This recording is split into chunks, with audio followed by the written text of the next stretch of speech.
So I was out today with this shooting foam pan 400. I've got about 8 exposures left before I develop it.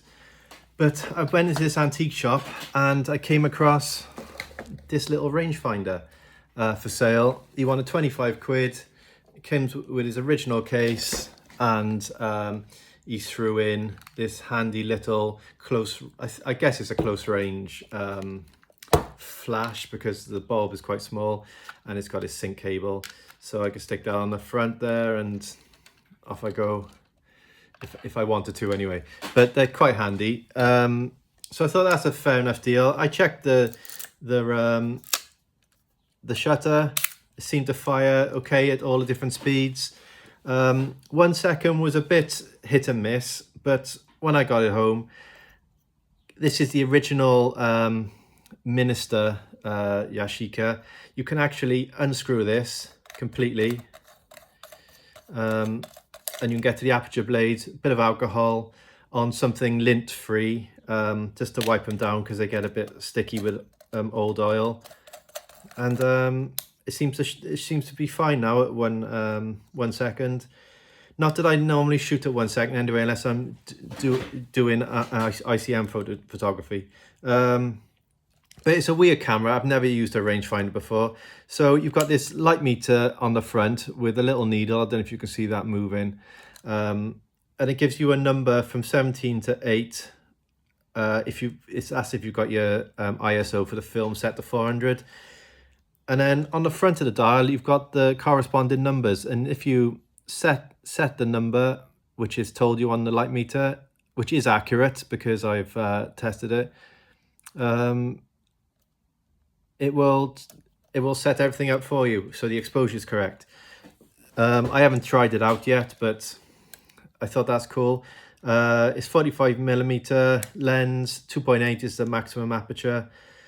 The widest it'll go to 16. On the front, you've got this little dial here.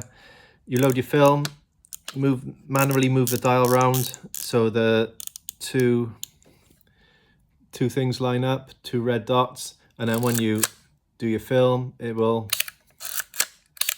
automatically advance, so you know how many you've taken. To get to the back and open the film, you just pull that down and this should pop open, and there's your film compartment, 35mm.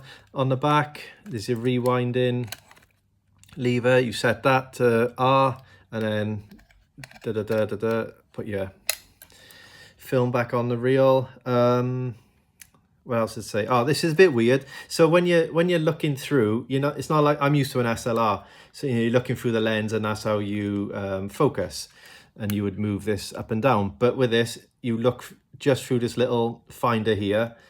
Then it's meant to have a little ghost image in the middle that you line up like a split prism. So the 2 images will align, and then, well, if I do it like that, they align and you know you're in focus. But it's worn out over the years. So someone said on the internet, if you put a bit of tape over there, it will make you see the other image, which it does. I don't know how it works, but it makes you see the other image, and that's helpful. Otherwise, you just focus by what I normally do, is zone focusing or range focusing. You look at your meters or your feet, right, that must be about 3 meters away, set it to 3 meters, bang, off you go.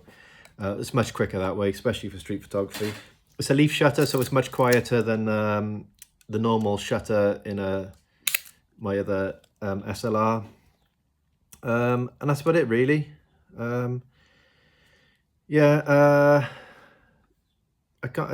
much else to say. I haven't put film in it yet to try it, but I think it's going to be a working camera, and it could be quite interesting to see what it comes out like. Anyway, cheers.